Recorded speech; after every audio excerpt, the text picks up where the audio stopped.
I'm pleased to welcome you to this webinar on Woodland Condition Assessment, being jointly delivered by the Forestry Commission, Natural England, Sylva Foundation and the Field Studies Council. I'm Neil Riddle, I'm Head of Natural Environment at the Forestry Commission.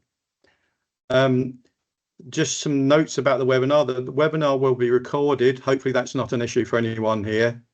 And mics and cameras will automatically be turned off during the main presentation and will be turned on again for the Q&A session at the end.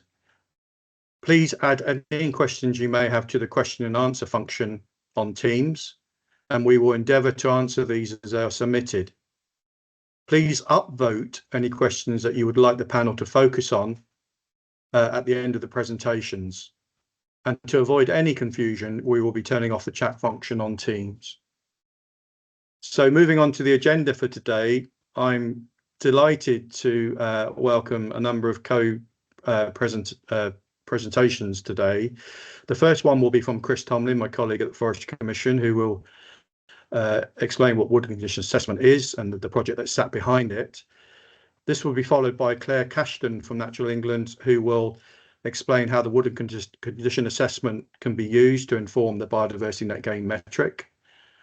This will then be followed by the actual app itself, and we're delighted to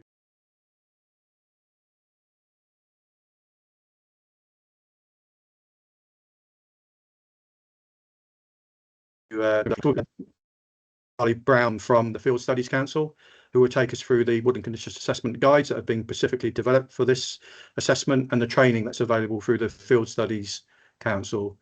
And as I've just said at the end, we've allowed hopefully plenty of time for your questions, which we'll attempt to answer in those 30 minutes allocated to it. So without further ado, I'm going to pass you on to Chris Tomlin from Forestry Commission, who's our first speaker today. Thanks very much, Neil. Thanks for that introduction. So I'm really looking forward to this presentation. It's lovely to see so many people here. So as Neil says, I'm a policy advisor. I work in the natural environment team within Forest Services within the Forestry Commission. And as part of my role, I do a lot of project management work, but I've been very lucky and pleased to be involved with this Woodland Condition Assessment project, which has been running for just over about sort of 18 months. To the next one. So what I'm going to cover is how it was developed, why we think it's important for woodland condition assessments to be carried out, and then we'll go through some of the process about what a woodland condition assessment is, how you go about carrying one out, and then we're going to contact the sort of the woodland condition assessment, the project, and this will actually just be running through some of the details and some of the achievements of it, and why we've invested a lot of time and why the partners sitting on this call today have invested a lot of time on developing it. So what is woodland condition assessment? So it's really key to point out that it's looking at the ecological condition of the woodland. It's not intended to replace your management planning work, but to support the management planning process of it. And it's used to assess that condition, to look at the ecological functionality, the different parts of it. And it's for a non-designated woodland, so that's something that isn't a SSSI, but it'll work on either whether it's a native, a non-native, or a mixed woodland, whether it's relatively new or whether it's been an ancient woodland that's been established for thousands of years. It shows you which features have an influence on wildlife, the relative condition, so what's in good condition, but vice versa, what's in poor condition, what would benefit from improvement to help indicate where you should be looking at your management functions, and what are good for wildlife, so what are good features, and that includes these sort of like non-native non-native features in there. And what it does, it scores each of 15 attributes, and we'll go into those in a little while, and it bands your woodland or a woodland into good, moderate or poor condition, and it's the cumulative scores linked together that impact on the rating. And this is looking for a woodland condition assessment. So this isn't for a B&G metric, but this is a standard woodland condition on a wood. If your woodland's scoring over 36, it's in good condition. Between 26 and 35, it's in moderate. And below 25, it's in poor condition. It probably won't surprise you, most of our woodlands are in moderate condition. Reasons for that, we've got very high numbers of deer, squirrel damage as well. which drives down sort of the ecological richness of the woodland itself by overgrazing, stopping recruitment of new saplings coming through as well. Also, we have, if you've walked through woods, not a lot of dead wood and not a lot of veteran trees, although there are obviously exceptions. And where does it come from? So it links into the NFI, so the National Forestry Inventory, and there's a bigger subset of surveys carried out called the WEC, which is the Woodland Ecological Condition, which uses 15 indicators. These same 15 indicators have been moved across into the Woodland Condition Assessment, and it was developed by the England Woodlands Biodiversity Group, so that's EWBG. So if I drop into that acronym, that's what I'm talking about later on. And the EWBG, this is a group of bodies and organisations, includes the Forestry Commission, but Woodland Trust, RSPB, Plant Life, a whole range of different specialists. So we looked at the woodland ecological condition, which is quite high level, complex, and is not something that would be suitable for the average person to undertake, and looked at developing something that your average woodland owner, whoever he or she is, would be able to rapidly assess their woodland. So when you do a woodland condition assessment, it's something that you can do in a matter of hours on a smaller woodland block itself. And as you get more familiar with it and the process, and especially with the kit we've developed, like the app, it really is quite a straightforward and quick process. It gives an objective view. Got an area of woodland here. Hopefully you can see we've got some damage here. We've also got some major rutting. It looks like there's been some forestry operations. But in the background, we can see we've got quite a nice understory, or I say overstory, but some regeneration at the back here.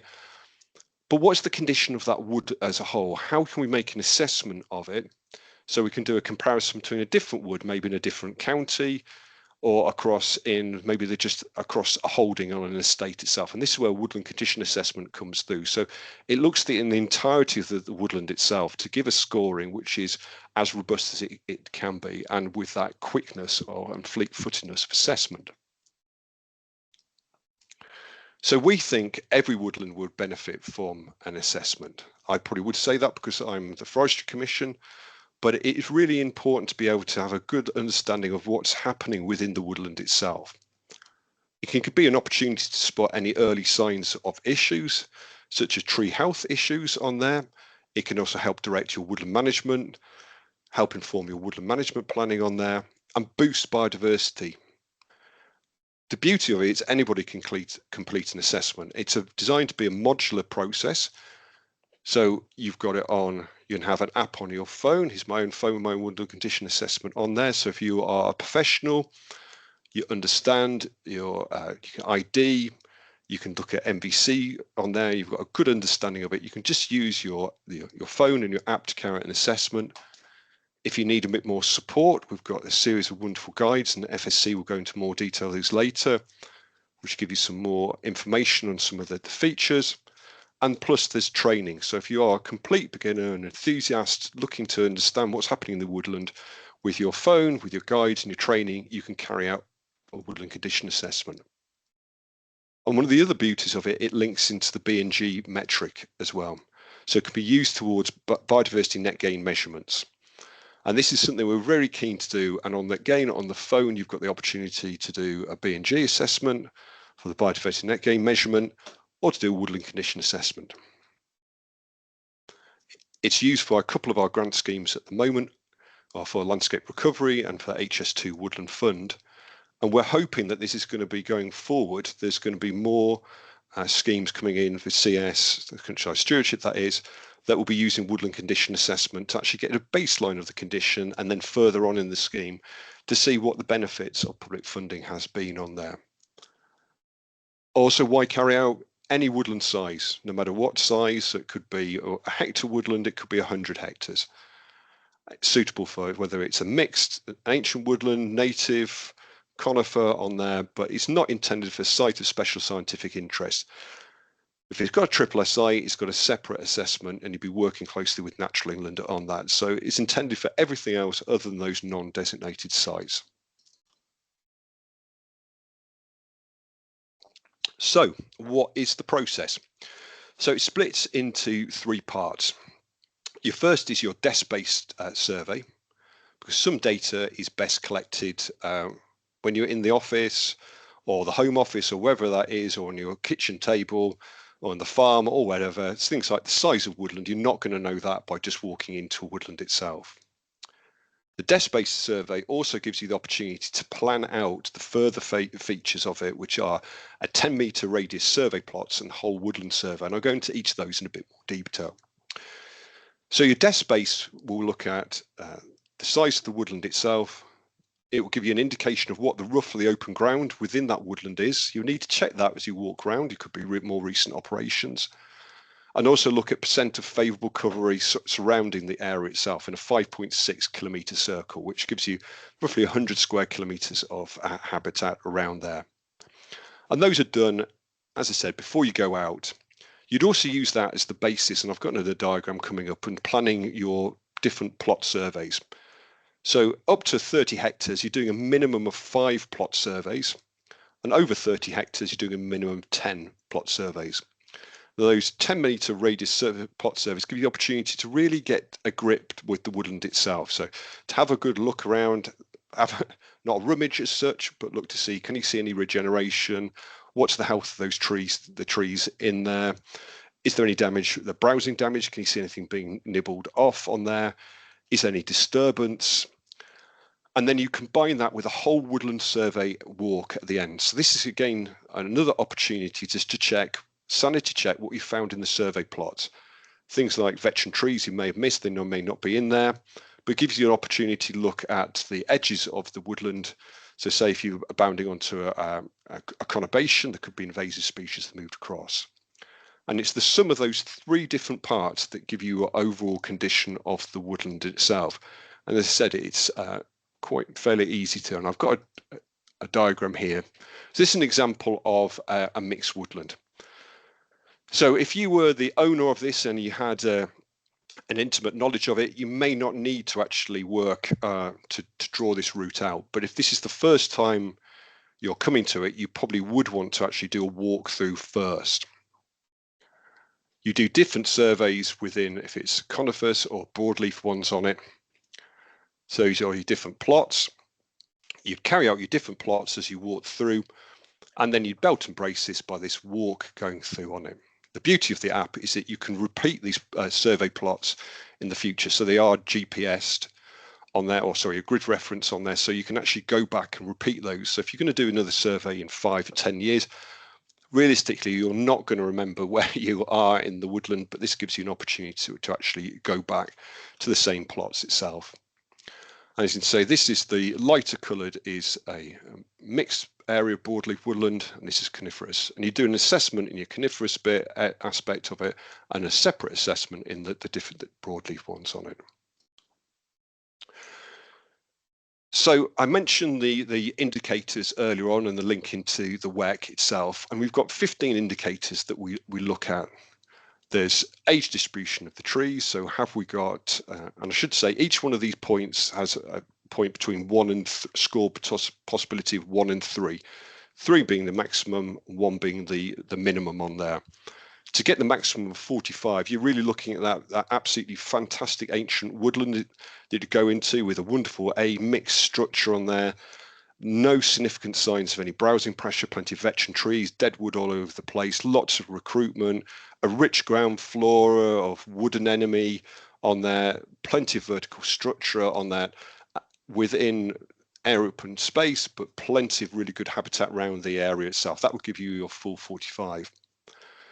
You'll notice on this we've got some alphabetical and some numerical. The alphabetical ones link into the B&G metric assessment as well. So rather than doing 15, you do 13 on those. The 2 that are missing are proportion of favourable land and size of woodlands itself. So you'll all be good at maths. So the maximum score you could possibly get is 45 for standard B&G, no, sorry, WC A assessment itself. Now we've got support and guides on what each of these ones mean as well. That's available through your app. I'm sure Gabe will go onto that later with this like drop-down tabs. But as I said, we've got also guides available which go through things like help with guidance on how to assess domestic herbivorous damage to your sites as well, which can be difficult, let's be honest, if you're looking into a woodland itself to see where there's been stuff is being browsed off.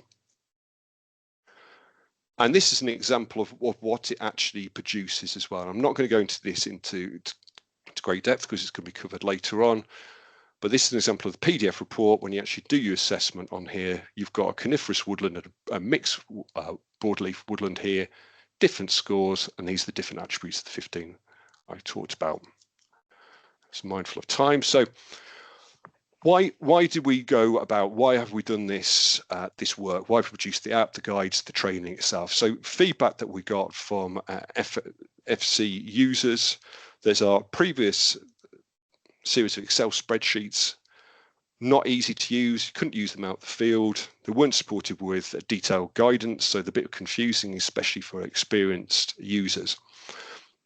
So we tested this with a Sustainable Forestry Initiative one, which demonstrated that it was just too complex. The initial aspiration for the average person to be able to undertake it, it just wasn't there. So in April 2023, we formed a mixed project, Field Studies Council, Sylva Foundation, Natural England, ICF, but others, including Small Woodland Association, Forestry England, Natural England, all got together. And we split the project in two parts. One was a planning and building and design, so getting everything right. So that's the architecture for doing an app, the guidance for the guidance notes as well. And then we did a lot of training from January through to March just to get everything working right. And the project objectives were to develop an accessible version of the Woodland Condition Assessment, supported by field guides training, and to also incorporate the B&G metric, which we managed to achieve. So I'm just running out of time, so I'll just quickly run through these.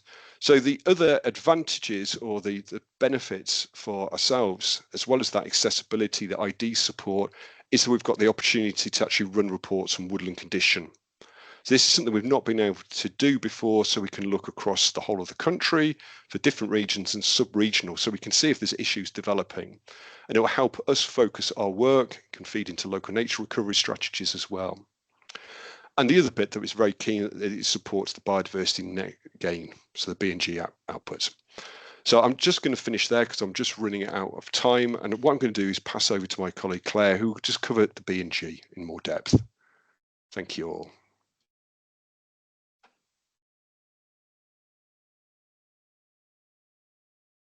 Hi everyone, I'll just start the presentation. Yeah, okay, so hi everyone, I'm Claire Cashion, Senior Metrics Specialist at Natural England.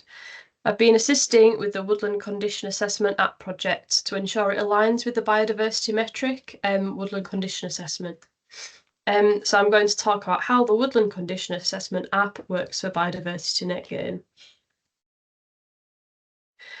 So first, I'm just going to provide an overview of biodiversity net gain and its context and legislation to show where the Woodland Condition Assessment app sits within that. So biodiversity net gain is an approach to development and/or land management that aims to leave the natural environment in a measurably better state than it was beforehand. The Environment Act mandates biodiversity net gain in the planning process, and grants of planning permission for most types of planning permission are now subject to a condition to achieve 10% net gain in biodiversity value between pre and post development, and this must be measured by the statutory biodiversity metric. For projects aiming to achieve biodiversity net gain, they need to adhere to the biodiversity gain hierarchy, which is sort of sets an order of actions and in an order of priority. So first they should prioritise on-site habitat retention, then enhancement, then creation, followed by any off-site habitat interventions as needed, and then purchase of off-site biodiversity credits, where, you know, as a last resort where that 10% is still needed after those actions have been explored. So DEFRA's statutory biodiversity metric was published in February 2024. It was developed by Natural England with the Environment Agency and Forestry Commission and others over a period of 10 years through various iterations. So it's been through a lot of process and consultation. And the metric itself uses habitats as a proxy measure for biodiversity, assigning value using the currency of the metric, which is biodiversity units. The metric shows the value of habitats at baseline and at post-intervention, calculating the difference and showing whether a 10% net gain has been achieved in those units. The metric also contains various checks and balances that are inbuilt into the way that it works, as well as warning flags for the user to sort of guide them towards best practice. The statutory biodiversity metric is also governed by 9 principles and 4 rules, which are set out in the user guide. It's actually built based on the ecological mitigation hierarchy, so similar to the biodiversity gain hierarchy, where it talks about an order of sort of priorities of avoiding impacts, then mitigation and compensation. So that's how it kind of works. And it also provides confidence and consistency of approach, using sort of biodiversity units as a consistent measure to show whether a project has achieved biodiversity net gain. And through this numeric sort of values attributed to habitats, it is communication with different industries. For example, an ecologist might be able to communicate the relative importance of one habitat over another for biodiversity because of the value associated with it. And through this, it can aid decision making, but it's important to note that it's not a decision tool in itself. So again, it can inform that good ecological decision making, but as the principles assert, it's meant to be decisions around habitat types and interventions need to be made within the wider ecological context of the site. So it's a tool, but it's not the thing making the decisions. And it's important that the competent person undertakes the metric as well. So a bit more detail about biodiversity units. So there are 3 types of biodiversity units, which are 3 separate calculations that happen in the metric. Area habitat biodiversity units, which reflect habitat types measured by area, so hectares, such as woodland. There are also hedgerow biodiversity units and watercourse biodiversity units measured in kilometres. And biodiversity net gain, the 10% requirement applies to each unit type that's present at baseline. So, for example, a project might just have woodland, in which case only 10% biodiversity net gain is required of the area habitat type and biodiversity unit types. And then anything else would be additional, whereas some sites might have all 3. So, for example, at the bottom of this slide, it talks about a site with 100 area units, 20 hedgerow units, and 40 watercourse units. And as a minimum, that project would need post-intervention units of 110 area units, 22 hedgerow units, and 44 watercourse units. So just to sort of set with that within context there. So what goes into a biodiversity unit? So it's various multipliers as shown on this screen. So it takes account of the habitat type, which it is sort of translated into distinctiveness in the metric. It accounts for habitat size, so again, whether that's area or length. It includes the condition and assigns a value associated with that. So the condition of, again, in this case, this is where the woodland condition comes in. There are lots of different condition assessments for the different habitat types that might be recorded. And that measures the habitat against its ecological optimum, as Chris has already covered. And then strategic significance, which talks about the local importance of a habitat. For example, if a habitat is a priority for creation, which often woodland is in that local area. And then at post-intervention, the biodiversity units are a result of, again, everything on the previous slide, including the condition, as well as risk multipliers, kind of reflecting how difficult or how long it might take for that habitat type in that condition state, as proposed in the metric, to sort of be achieved, considering the risks of failure, things like that. And then there's a spatial risk multiplier as well, which is just applied to off-site biodiversity units and off-site habitat interventions. So that kind of incentivises the most local habitat interventions possible in relation to the project. So those baseline and post-intervention units are then calculated, and the difference between them is the biodiversity sort of net change in biodiversity units, and then the metric shows whether it's an overall net gain or net loss in those units. And in addition, a project needs to achieve sort of the trading rules as well and meet all of those, which kind of ensures that appropriate habitat types are proposed where there's been any loss of habitats. But yeah, I won't go into detail on that. That's set out in the user guide. But as this screenshot below shows, this project has achieved above 10% net gain in all of the different unit types, as well as meeting their trading rules. So that might be a valid project. And as you can see here, it's also linked on this slide. The statutory biodiversity metric package includes the metric tool itself, the user guide, and the condition assessments in Excel format. So that's where you can access those for more information.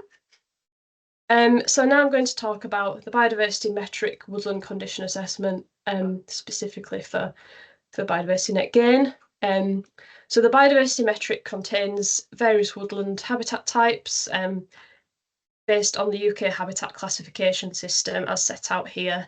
But regardless of the woodland type you've got on site, there's just one sort of biodiversity metric condition assessment sheet for all of them. So it doesn't really matter which one. Obviously, wood, pasture and parkland there is set out, but that's a separate thing. It's got its own condition assessment. So for biodiversity net gain, there's a metric-specific woodland condition assessment, as shown on the right there. This must be used and not any other in terms of the content. I'll go on to the app in a minute. One woodland condition assessment is required for each woodland parcel, which is in the metric is a sort of contiguous area of consistent habitat type and features. So for example, on a site, you might have a distinct area of broadleaf woodland and then a separate distinct area of mixed woodland, and those would be two separate parcels, and then you'd do a condition assessment of each separate parcel. So this is where it differs slightly. In addition to that, you might split further based on, you know, further different features or condition. So it's kind of using that professional judgment to make that decision and just try to be as representative as possible. And then the biodiversity metric woodland condition assessment is based on the EWBG Woodland Wildlife Toolkit, which Chris has talked about. So it's got that grounding in various sort of, you know, stakeholder input and things, and has just been tweaked slightly so that it interacts sort of correctly with the metric, really. So because size of woodland is already accounted for in the metric itself, it's not included in the condition assessment, for example, and further sort of tweaks have been made based on user feedback, as well as sort of a critical review with the Forestry Commission and Natural England's woodland specialists. And yeah, it's important to note as well that the metric condition assessment is really trying to focus on the woodland and its sort of ability to support biodiversity as well. So as I've said earlier, I think that the woodland condition assessment is available in Microsoft Excel as shown below. The competent person would work through the 13 criteria, assigning good, moderate or poor, so it's 3, 2 or 1 points for each criterion based on which it best fits. And then the sum of that results in an overall score of good to poor, which is input into the biodiversity metric. An aside here, which is another way that the biodiversity metric condition assessment differs, and this applies to all habitat types, is the ability to assign fairly good or fairly poor, which doesn't come out of the condition assessment, but a competent person might use their professional judgment to move something slightly up or slightly down a band if they don't think it quite, if the condition assessment doesn't quite reflect the value of the woodland. For example, it's sort of thinks it's slightly undervalued at baseline, so it's better to kind of, again, be as representative as possible, and that just needs justification, and it only really should be used for baseline. Just a really sort of small example here of a little screenshot at the top there of the sort of metric woodland condition assessment results for 5 different woodland parcels. So each column there is a different woodland parcel. And each of those would be input as in a different row in the biodiversity metric. So I've made it clear there with different woodland types. And then I've shown there that that based on the sort of scores, so again, the thresholds are set out on the left there. For example, the woodland that scores 32 is at the top of the moderate band. So the sort of competent person might have decided that there's something that's not quite captured in the woodland condition assessment there, and they've put it as fairly good at baseline instead. And ideally, they'll have justified that. But yeah, this shouldn't be a sort of standard sort of process, but just to show how it would work between those different interfaces. So that's what that would look like. And then at the end of the row there, it would show the biodiversity unit value as a result of those inputs. So now I'll talk about the Woodland Condition Assessment app specifically for biodiversity net gain. So as has been covered a little bit, the Woodland Condition Assessment app has been designed to use an alternative to the Excel sheets that I've just been talking about. So importantly, they have all the exact same criteria and scoring as the Excel version of the Woodland Condition Assessment, but they sort of allow recording of extra information for each survey plot, which is useful, as well as extra information and that's provided and linked within the actual app itself, which can help the competent person make decisions around the condition. And when someone's recording and using the app for B&G, it's important to select the woodland condition for the statutory metric option there, as is shown on that little screenshot, to make sure that you're using the correct form, because as I've just covered, there's slight nuances between them. So the app outputs the overall result, the reason for each score and downloadable information. As with the Excel condition sheet, the overall result, whether it's good, moderate or poor, is input into the biodiversity metric. Something to note as well in terms of what to record and what to submit for biodiversity net gain is that the completed metric calculation tool, so that's the biodiversity metric, not the condition assessment, needs to be submitted with the sort of planning application. Obviously, it's good practice to submit all the supporting information, and the LPA may request this, but it's important to sort of check out, as is shown on this link, what actually needs to be submitted for a planning application. So yeah, it varies, but this helps provide that supporting information for the decisions that have been made. So in terms of the future and sort of biodiversity metric and woodland condition assessment changes, so yeah, it's important to ensure that the latest versions of the metric are used and condition assessments, that there might be slight tweaks ongoing, but nothing that will affect the actual numeric value and unit scores. So it's relatively stable at the moment. But the statutory biodiversity metric package will be updated every 3 to 5 years with more significant review and things and a public consultation on those more significant changes. And importantly, any sort of changes will be reflected in the actual app itself, so it sort of continues to be usable for biodiversity net gain. I have focused a little bit on kind of the planning application developer side of biodiversity net gain, but it is important to note that it also provides an opportunity for landowners and woodland kind of managers to sort of fund their woodland enhancement and creation by being an off-site provider of biodiversity units. So by recording an uplift in biodiversity units, these could be sold to a different project. And again, the Woodland Condition Assessment app may assist with this by recording the baseline condition, sort of highlighting changes that could be made to improve the condition and then showing any uplift. So yeah, so that's one hopefully beneficial side of it. Yeah, just about on time there. So yeah, if you've got any other sort of feedback or queries about biodiversity net gain or the metric, this is the inquiries mailbox there. It's also linked on gov.uk. And thank you very much. And I'll just pass you on to Gabriel from Sylva.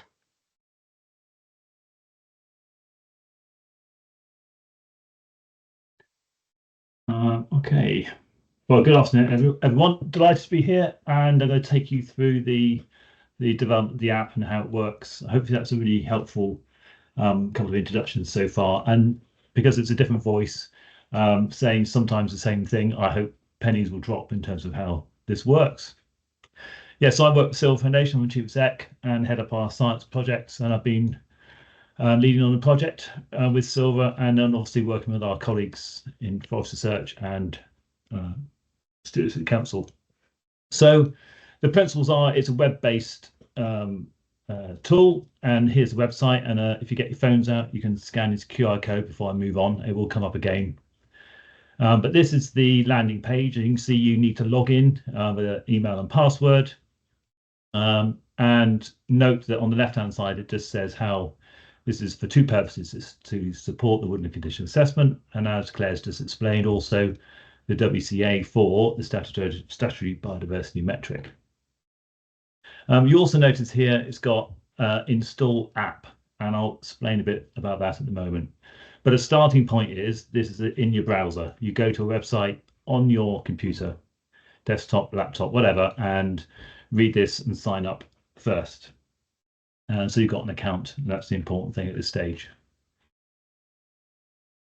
And then once in, you then have a dashboard. And the way it works is it's quite flexible. You have, at this point, just shows how many sites I have registered, my unsubmitted assessments, and my one completed one with a report.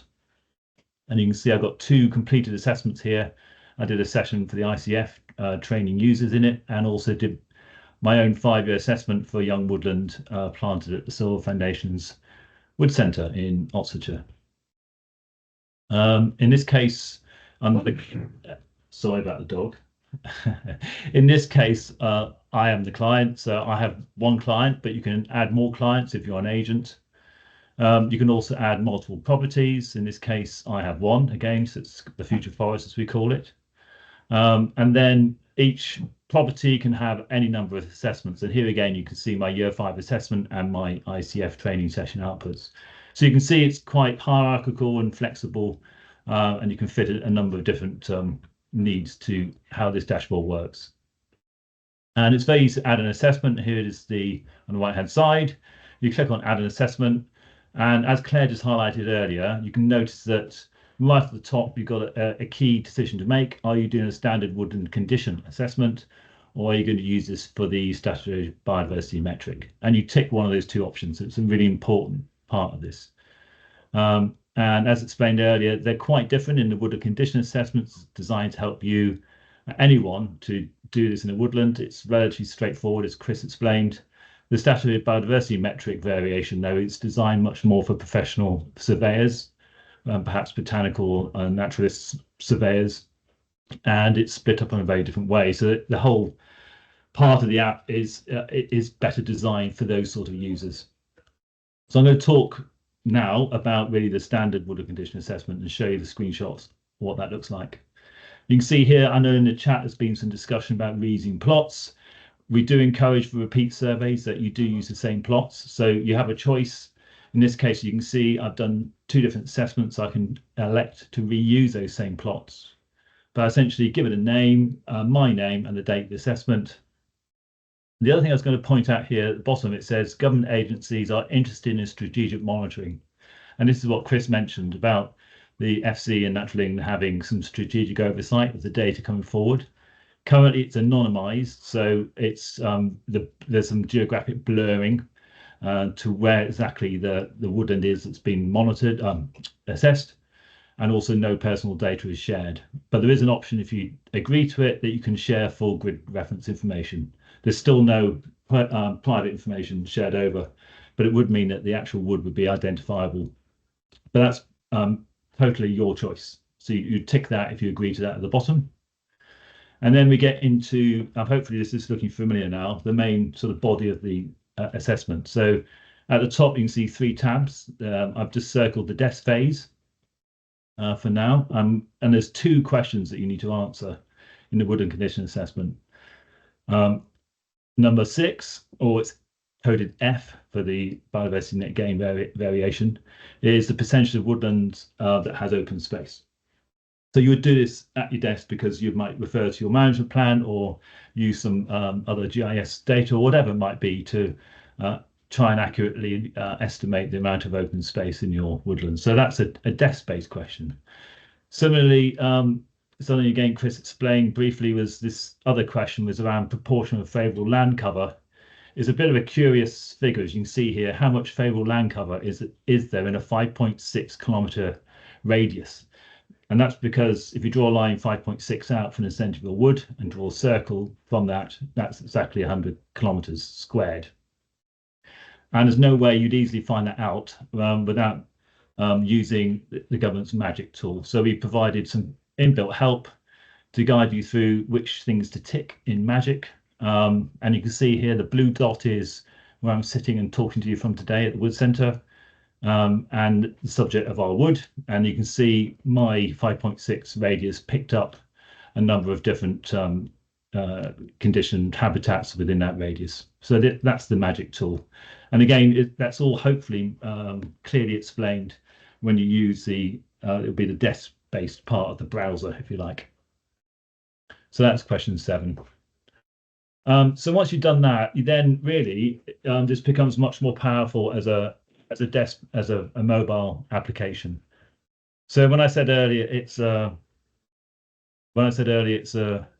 progressive web app, what this means is that you can both use this on a computer, but also it works exactly the same on a mobile phone or an iPad. And it's called a progressive web app because it works on both. The difference is it's an app. It is an app, but you don't go to the App Store or to the Google store to download the app.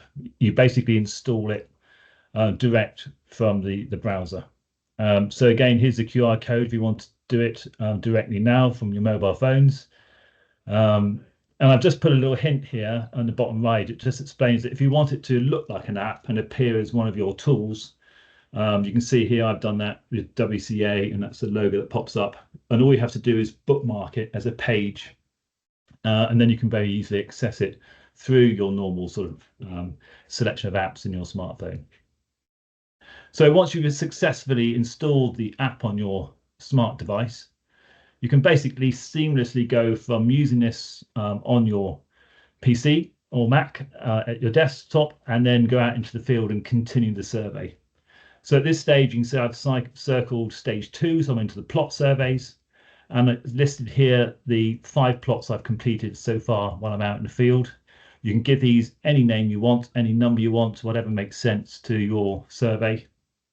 And also in chat, there's been quite a lot of discussion around GPS location, and you can see just under my line here, it just gives the lat long. So I'm talking to you from 51, -1 latitude. It's not a grid reference, it's a lat long GPS coordinate.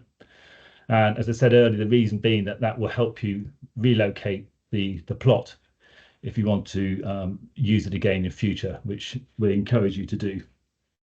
So that's essentially how the plot surveys look, and you click on these little arrows and it'll open up all the different questions that you've answered against that plot.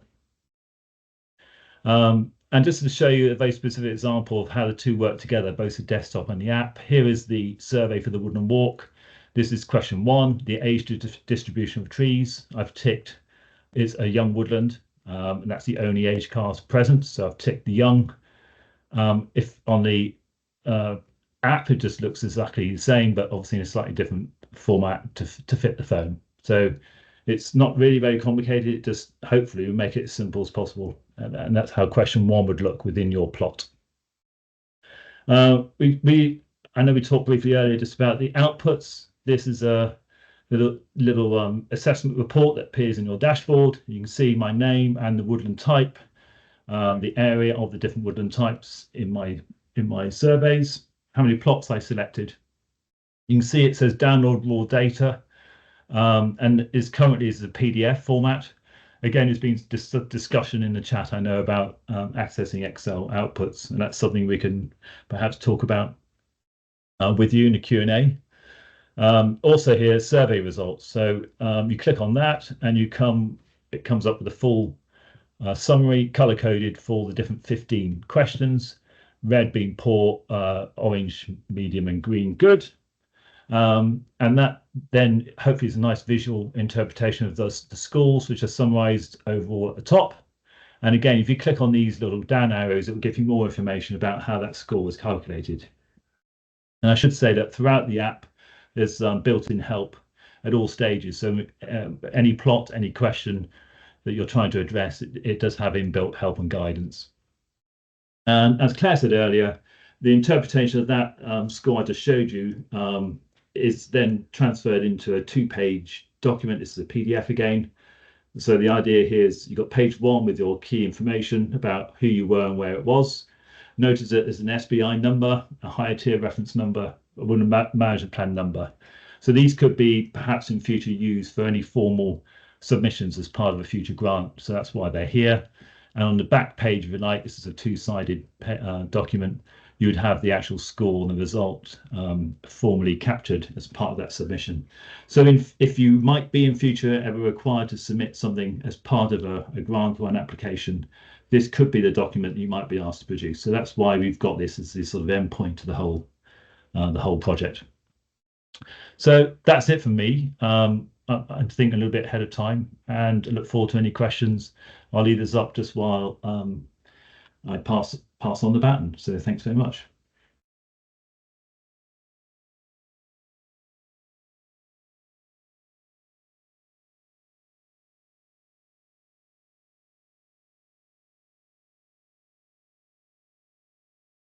Oops.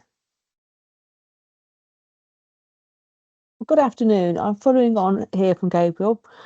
I'm Rebecca Farley-Brown from the Field Studies Council. I'm working heading up the publications team there. And I've been working with Claire Rooney and her biodiversity team.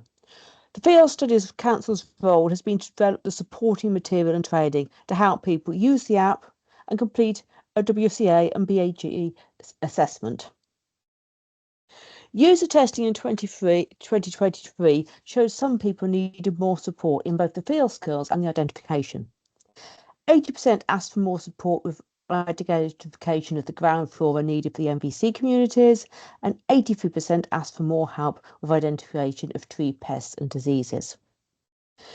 There was also demand for more support when assessing woodland indicators such as age distribution of trees and woodland regeneration. And people also requested a backup for the app. So although the aim of all the work is to support the app, we've also got a paper recording form in case of technical problems in the field. Some of the support requested specific steps required to complete WCA and BAG survey successfully. Other requests were for more general background information and knowledge to help understand the survey metrics. So we've developed a suite of publications and training resources. Training courses. So I'm going to start talking about publications, and what we've done is produce a WCA survey pack. We've printed a pack of 4 identification guides and a recording booklet that all can be purchased together. If you follow the QR code there, it will take you to our web shop. So what's it made up of? Well, one leaflet, WCA1, is for the woodlands, trees and shrubs.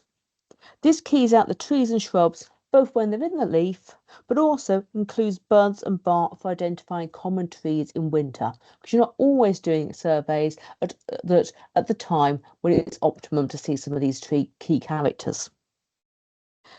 WCA2 covers the ground floor and MVC classes.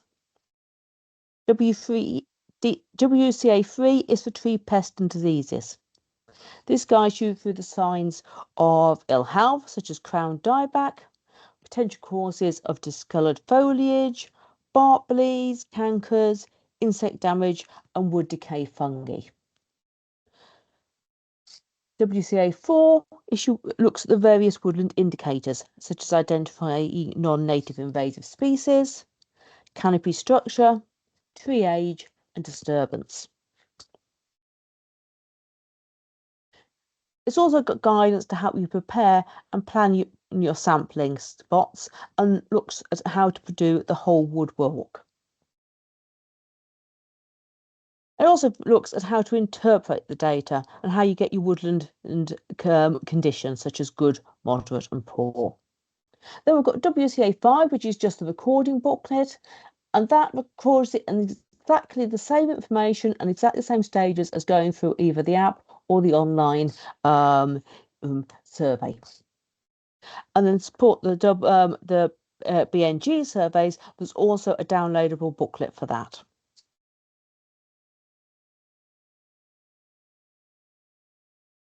Then we've got the training suite. The aim here was to do a supportive, progressive suite of training to equip learners with knowledge and skills both to use the app and perform an effective woodland condition assessment. People coming to this from various backgrounds. So there's various levels of skills and various needs. So what we've got here is a suite of courses that funnel up to the top end, looking at exactly how to do your woodland condition assessments, but they build skills as you go along. You don't need to start at the bottom, you can just pick out what's suitable for you. So, starting point is course 1. It's an introductory course covering the concepts and processes that underpin BNG and the metric tool. Course 2 here refers to our range of general botanical skill courses and will give you a strong foundation in the botany for effective ID. Coming up this autumn, we've still got bryophyte and grasses courses, but the main range of courses, of course, for those are spring and summer when things are actually in flower. Courses 3 and 4, these focus specifically on the identification of trees, both in and out of season, so trees in leaf and trees when you're looking mainly at the buds and bark. So what have we got coming up? We've got an online course for identifying broadleaf trees in winter, and we've got several field-based courses on winter broadleaf tree identification at various locations. All information of these can be found on the website with the QR code there. And then we get course 5. This was developed course 5 was developed especially as a step to understanding condition assessments, enabling learners to find out more about the species and the features that characterise different woodland habitats. And that's an in-person course. Some of these are online only. Final ones, courses 6 and 7. These are the flagship courses. They're the practice-based courses aimed at taking learners step by step through the process of undertaking a WCA in peak season, i.e. when everything's in flower and in leaf, and out of season. Doing an out of season sort of a winter course can be useful because you've got a chance to spot indicators which might otherwise not be observed. Because of course your understory and your leaves are blocking a lot of your view of the actual trees and ground. So it's a mix of indoor presentations, outdoor demonstrations and practical experience of actually doing the survey and identifying. Accumulates in learners undertaking the WCA together and using the app and reviewing the results together in the class.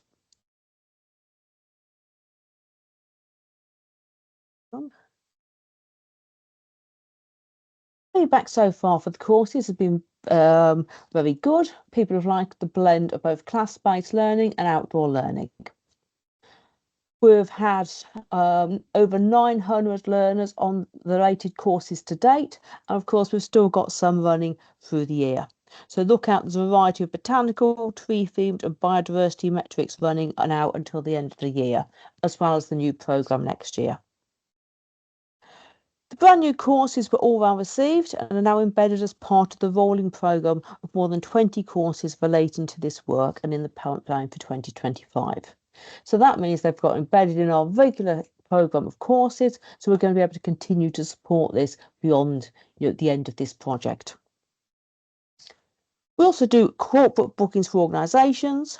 We can deliver courses specifically to your group, or we can tailor them or produce a bespoke course specifically to you. We've already got someone booked on to run a tailored version of the WCA in summer course for the Trees in Action Plan development officers at Natural England. If you want to do that, best way to contact us is contact the Biodiversity team. The email's there, or again, you can find all our details on the website. The best way to hear about what courses are coming up, what new publications there are, and of course, the special offers for some of these courses is to sign up to our newsletter. If you'd like to follow the QR code there, that will take you to the newsletter where you'll be able to hear about future courses and what's coming through. And I think that really sums up what we've got. We've got a set of courses, we've got a set and identification guides that will hopefully support you to deliver successfully on your surveys. I'm going to end there stop sharing.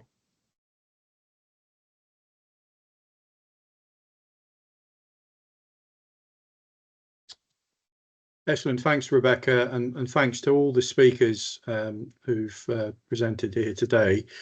We've now reached that point. I'm just getting my head out of the Q&A chat. I've been busy in there responding to some questions, but now is an opportunity for anyone with burning questions to put all the speakers on the spot, as it were, and ask your burning questions on woodland condition assessment.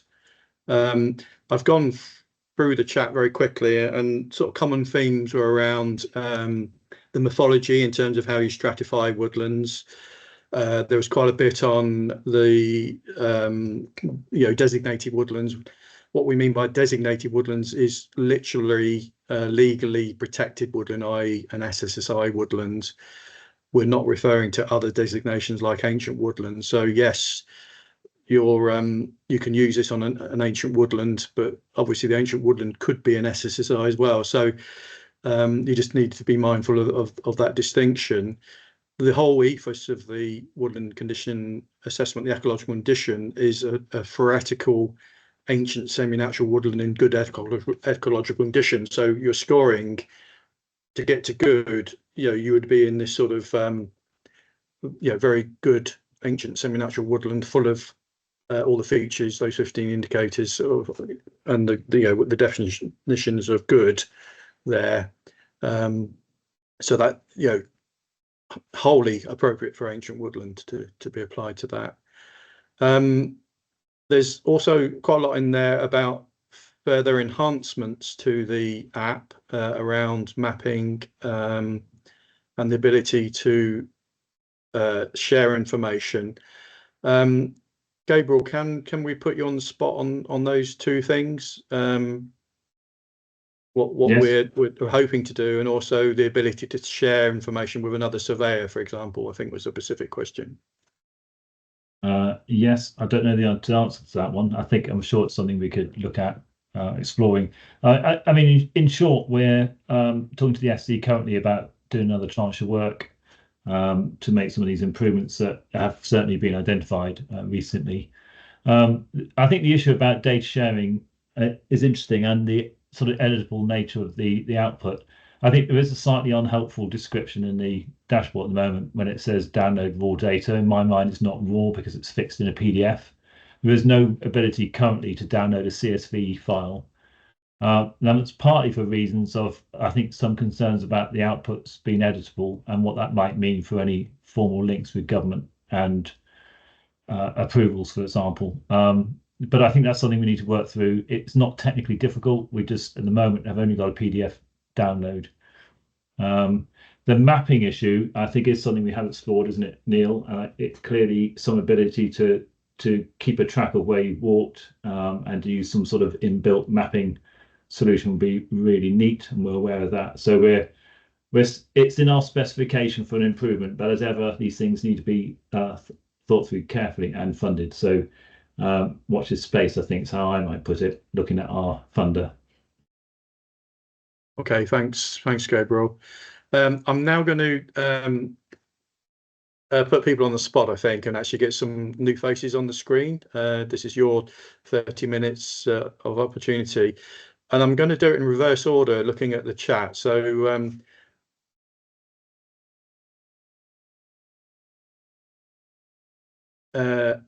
Amy, do you want to come on screen and ask your question? You're the last in virtual time person to post.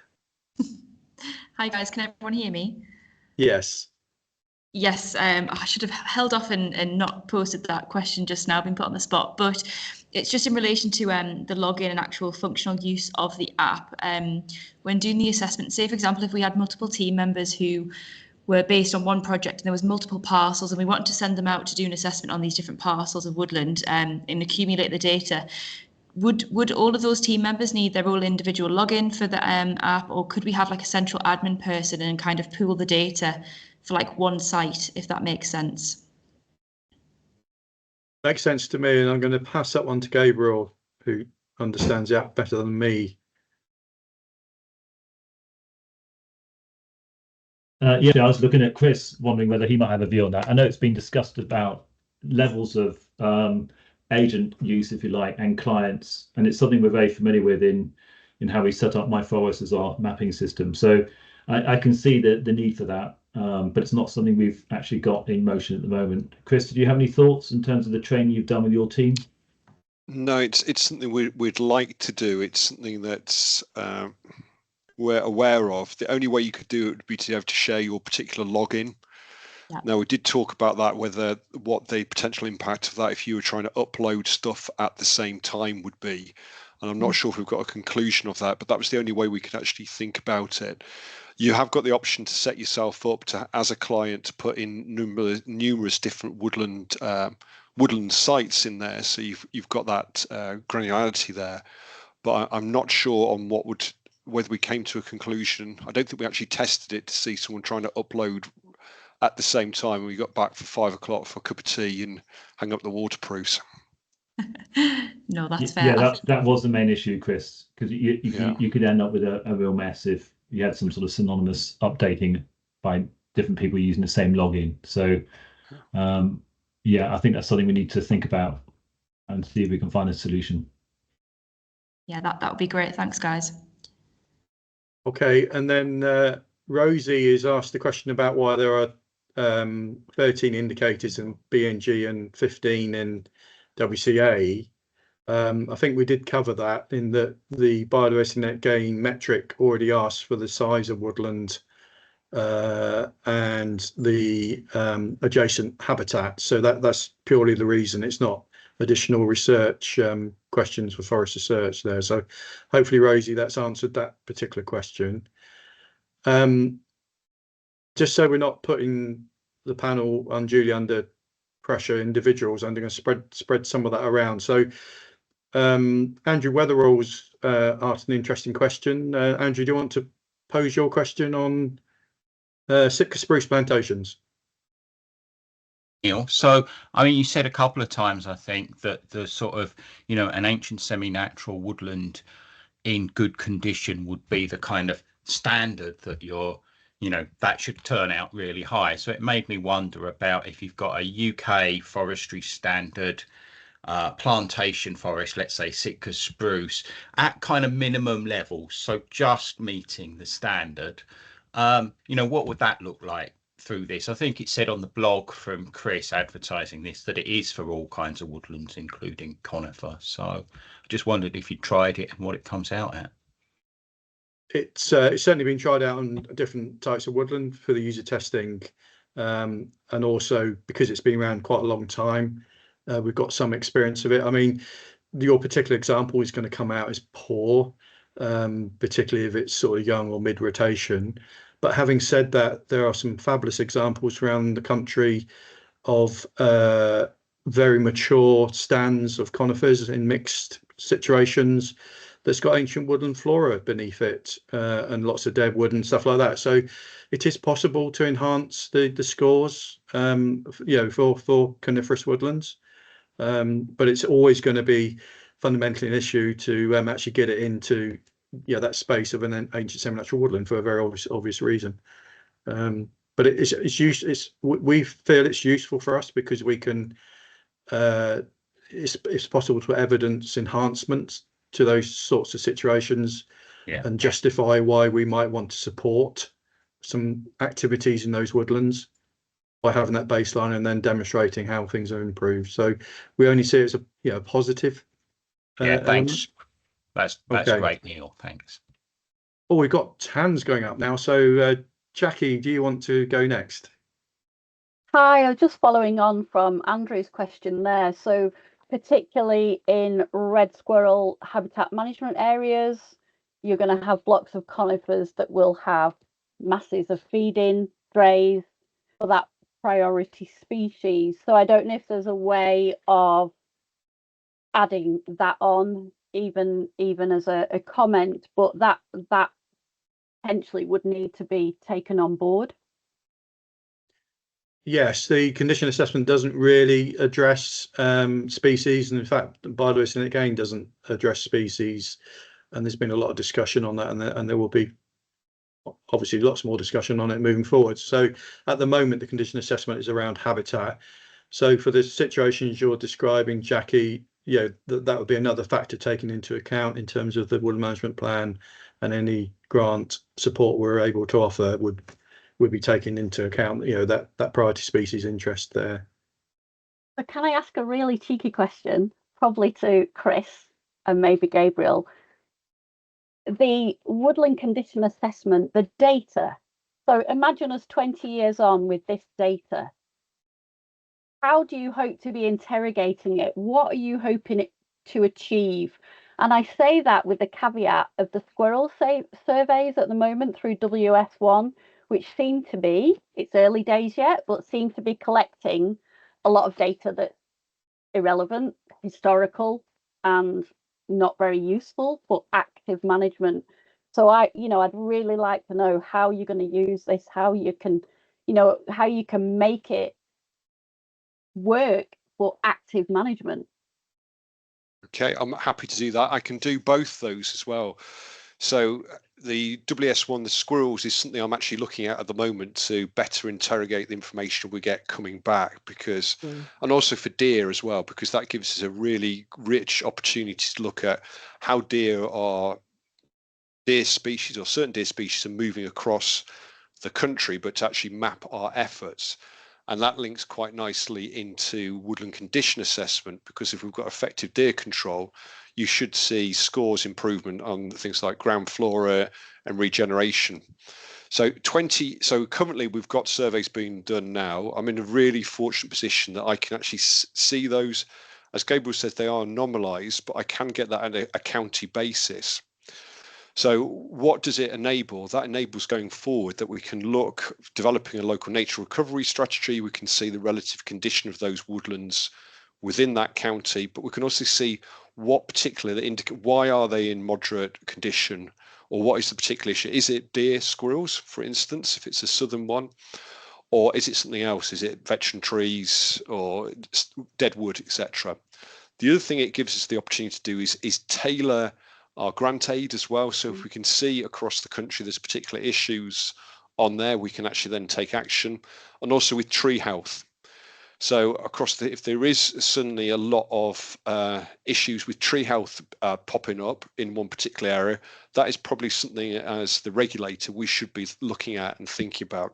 So it gives us the opportunity to do that. So I must admit, I'm very excited about the option to do that. The way we've designed it is that Forestry Commission can get that data, but as it's important to say, it isn't normalised unless you're actually opting in, or going forward, you're either an existing grantee, we're actually funding you to do the woodland condition assessment, or going forward, you are being funded to it. We'll be able to get more granular on that. But where we'd be really looking at is to be able to get a national picture, then a regional picture in the northwest, and then what's happening in Cumbria, for instance, which I know is close to both our hearts. Do you feel the client, the estate managers, the woodland owners, do you feel they'll be able to get data to work on from it? Yes. So if you say for where we'd like it to move to, is going forward into stewardship, it would be to be able to repeat it twice at the start and the end of an agreement. So you've got that rapid initial assessment of the ecological condition of the wood or woodlands, and then you can see the actual impact of public funding going forward has been a movement between, 30 to 32, for instance. And that's also gives us the ability to actually help at the initial stage to sort of like target grant aid as well. Okay, thank you, Chris.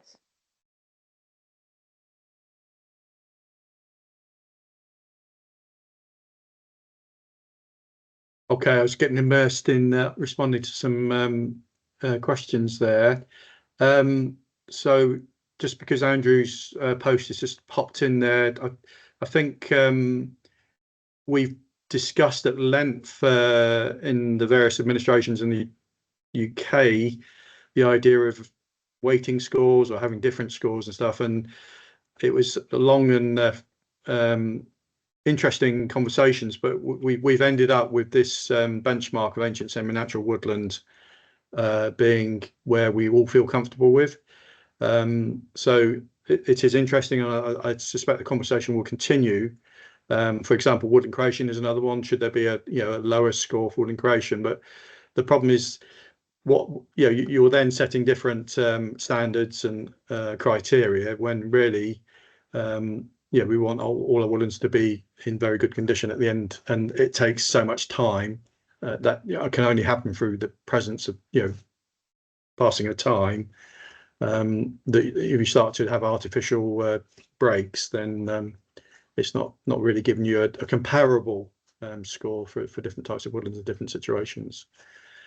But yes, I mean, I'm passionate about monitoring condition in woodlands because I've had to sit on a number of projects where we've tried to do that. We've tried to analyse, for example, woodland bird responses to the condition of woodland and the introduction of woodland management, which is generally a good thing. We need much more woodland management in our woodlands. Most of our species seem to be declining because we're not intervening in woodlands. That's very hard to prove scientifically. And one of the biggest bugbears has been actually good quality baseline and then repeat surveying data. So for me, this is very exciting. And I know Gabriel and Forest Research and others are also looking at this in terms of having much better access to citizen science or indeed professional surveying data to actually be able to assess whether we're doing the right things basically in our woodlands. So yes, that is part of this, is getting our access to better data, but in such a way that we're not impinging on individuals' sensitivities or rights, etc. So hopefully that helps that particular question. There was an important thing I didn't want to miss there, which is for Gabriel, from Peter Pars. I'm guessing you're using My Forest. Do you want to ask your question to Gabriel? That's Peter. Yes. The output from, if like the assessment, can that then be imported into My Forest? Thanks, Peter. Not yet. We'd love to sort of link them up a bit. I think it'd be really smart if, for example, you could keep the plot locations recorded against the subcompartment in your plan, and also perhaps the route you've chosen, and ultimately the output itself, i.e. the report, could be stored in a library within the system. They're all thoughts that we're mulling over at the moment to see how we could make life a bit easier for people who've invested in My Forest and got all their woodland mapped, and make their life much easier to set out to produce a woodland condition assessment in the first place. So thank you for the question. It's certainly high up in our minds and we're thinking about it currently. And feel free to drop me a note if you've got any particular ideas of how it could work better, particularly if you've done an assessment using the app already, because it might give you a good idea of what you'd like to see as a user. That's always something we very much welcome at Sylva. So thanks for the question. Well, I've tested from way. Go ahead. Sorry, I've just seen your hand up. Seen your hand up. Oh, sorry, Regina. There's a hand up on Regina. All right. Okay. Yes. Yeah, just going back to the beginning, basically to training. I was actually wondering, can you do a woodland assessment? Because I've just sort of looked through the forms as a training on a training purpose. Because if everything is collected and you submit it, would that be confusing, or can you basically submit it or basically contain it in a way that you can do the training so that until you basically know what you're doing? This is an area that we're exploring with Sylva. We would like and recognise that the ability to set up a training account so that you can train staff, but not actually upload it into the the long-term monitoring data. We recognise that that's something that we really should be doing. So it's a question of watch this space. It's something that we would like to do. Yeah, Neil, can I come in there? Because one thing you can do. So I've rolled out training to our FC team. So I've done hundreds of people. Is actually if you just put test, a big capital test at the end of it. and then when I do this the search, I can just weed that out. If you tick that it share with government agencies, and that's the way we sort of I'm trying to do a workaround at the moment. Because it is quite complex, you know, and just I think you have to go out and actually do it in real life to be able, I think, to really get the feel for it entirely and be able to actually do anything sensible. The other question actually is, to all the assessment and the procedures of data collection, does it also apply to Scotland? No, this is we can only speak for England, so the app is available. Well, it's available for anyone. Yes, I know. But in terms of purpose and use, currently there is identified use for biodiversity net gain in England, and it is currently being used for some of our grant schemes with ambition to use it for others. So at the moment, it only applies to England. Yeah, because there was talk that basically UK wide, but I haven't seen it as such, and it's sort of it's a forestry in England, so that's what I was just wondering. So at the moment, not yet. At the moment, not yet, Not yet. but there are ongoing conversations in that space. Let's say there's no reason why you can't use it. It's a free app. The other thing I would throw in is that you can download, for training purposes, you can actually download also paper forms, which for training purposes, some people seem to work better with paper till they get the hang of it, and then they can then move on to an app. People are different, aren't they? Different generations sort of approach these things differently. So there is the two ways of approaching it. So you can either do a paper-based survey and score it, or we encourage you to to use the app, because we think it's much more user-friendly than paper forms. It is, but I think certain areas, especially up here in the north, don't have perhaps the cover if you go in some remote areas. Okay, thank you. Okay, thanks. Thanks. Jackie, you got your hand up? Yeah, I was just wondering, when you do all the plots, and you've done, say, 10 plots for a woodland, if you've done that on the app, do they automatically go into the whole woodland score sheet?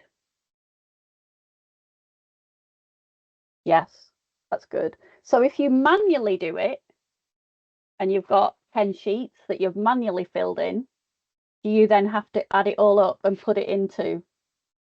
That's the whole reason we're encouraging you to use the app, because it's so much easier. Yeah. That's where a spreadsheet though would make a difference. If your manual one was a spreadsheet, it would be able to go into an app and be uploaded, technically anyway. Some of our guinea pigs who've tested it have done indeed that. They've converted the manual score forms into spreadsheets for their purposes, where they're assessing complicated and large scale landscape forests. Yeah. They've actually done that themselves. Yeah. Okay, thank you. But we'd encourage you to use the app. If I can get the app to work, I would. As yet, I'm still battling with getting it actually starting. So yeah. Yeah. And why is it not working, Jackie? Because I never saw the bit about agent, so I've not been able to, and it won't let me delete it and start again. So all I've got is sites. I've not got. If you clients. email me, Jackie, email me. And don't email Chris. Email me. I've already fixed it for Lizzie. Oh, okay. Lizzie had exactly the same question Jackie. In the chat, and I've already fixed it for her. Yeah, brilliant. So it's been done live while we've had this meeting for Lizzie. Hey, wow. So if you just email me info@sylva.org.uk, I'll sort it out with Gwyneth, our web developer, and within 5 minutes you'll be up and running. Good, great, Brilliant. Thank you. Well done. Sort me out, Gabriel. That'd be good. I'll tell Brian. I'll put the email in the chat if anyone else has a similar issue. Okay, I'm flicking through the questions. I've just noticed one I've missed, which was from Nick Marsh regarding pause assessments and restoration plans. Yes, indeed, you can. You could use the condition assessment to get your the baseline before you propose your restoration activities, and then applying the condition assessment after you've done your restoration, you would logically there would be an improvement in the score. So yes, you can use it for that. And that may be an area, moving forwards, particularly in terms of grant support, where, this would be a good way to evidence that enhancement or change in condition, let's put it that way. Hopefully, Nick, that's answered the question.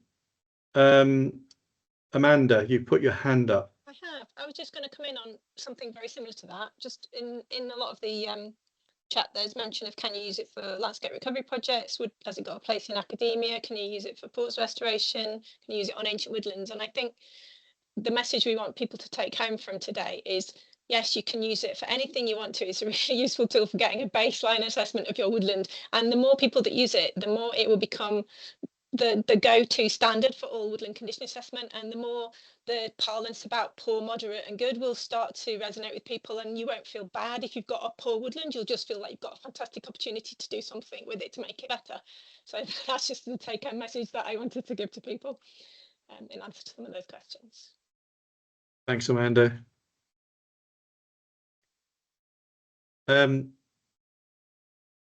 Rebecca, Maud, have I missed anything in the question that we've not answered for panel members? Is it something I've skipped over unintentionally? I don't think so. Jodie has got their hand up. Don't know if Jodie. Jodie.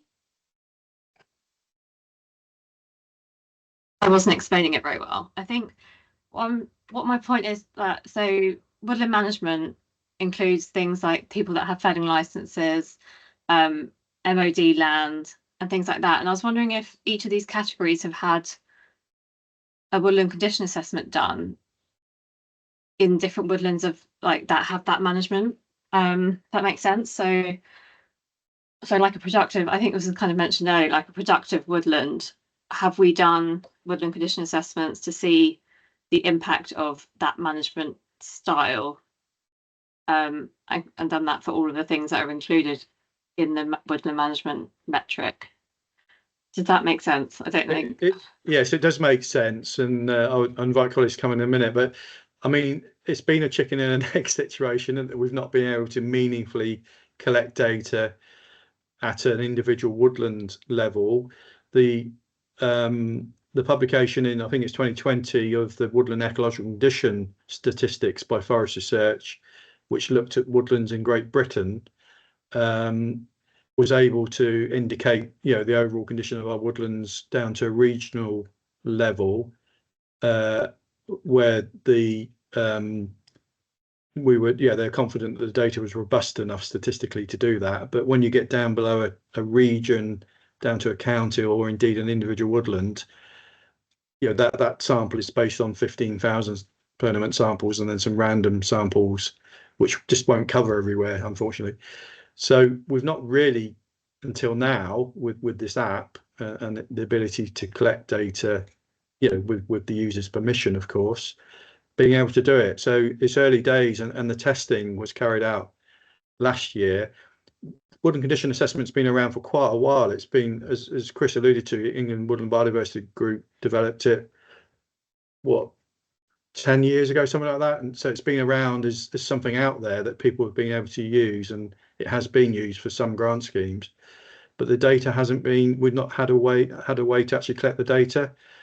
So we're in an exciting stage where we've got the means to be able to collect data, and then over time, as we get more and more woodlands assessed, we then can start to look at the sort of nuances that you're inferring about, management of woodlands. But we're fairly confident that, if you manage woodlands, you'll probably see an improvement in the wildlife that's currently declining. Things like dormice. There's been some very good work by Exeter University demonstrating that it's probably the lack of woodland management that's one of the major factors in the decline of dormice, because they haven't got that structure within the woodland, the 3D structure that they require. And things like the Bunt survey have helpfully reinforced that our woodlands are becoming closed canopy and overstood. So the scientific evidence is there that woodland management is a good thing, but we've not had the data at an individual woodland level to actually be able to further evidence it. That was a long ramble, I'm sorry. Yeah, no, it makes sense. I just wonder whether, like, with as intensity of woodland management increases, whether like the woodland condition assessment score gets lower and lower, and like with high intensity it probably would be lower. That's just my thoughts. I'm not an expert. And whether we can try and do some work on that to see if that is the case. I think, yeah, much of our woodland, according to things like Bunts and other surveys, it's sort of quite uniform. You know, monocultures even still in this day and age. So limited species diversity, limited structural diversity, lack of deadwood, and you know, we don't leave our trees to live very long. We quite often, you know, where we are harvesting trees, we cut them, you know, well before they mature, you know, very fully mature. So there's lots of things you can do by simply cutting down trees that will improve the condition. But obviously what follows those trees that have been removed is important. So if you're just replacing it with the same species, you're not improving the condition. But if you replace it with more species, that's going to be a good thing. I'm conscious that we're running out of time. We've got some more hands up, so I'm going to move to Roger, who's first in the queue. Yes, thank you. I always struggle to use Microsoft Teams, but I hope you can hear me now. Yes, what we I'm can. just wondering is how widely is the system being used? I mean, what proportion of woodlands are being subject to these assessments? Is it something which is very widely done, or is it really in the very early stages? The methodology for it has been around for some time. It's based on how the administrations in Great Britain assess condition nationally. So we're using the same methodology, but we've adapted it to be able to be used on individual woodlands, and in such a way that most woodland owners would be able to, with a bit of support and training, would be able to carry out the assessment themselves, so that we're comparing apples with apples in terms of the national methodology.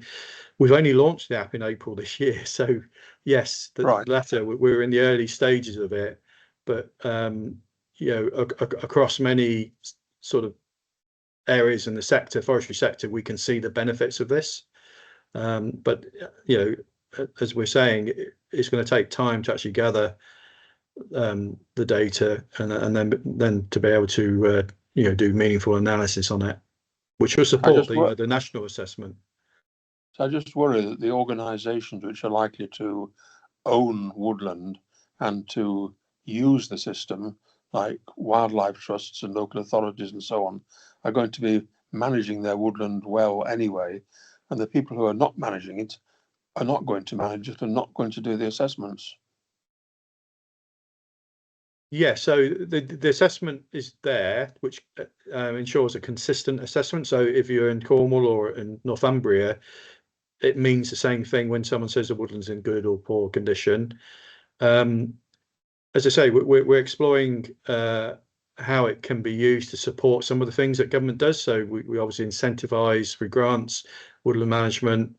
You know, there's we produce statistics on condition of woodlands and, you know, production forecasts and all sorts of things. So there's a multiple range of uses for it.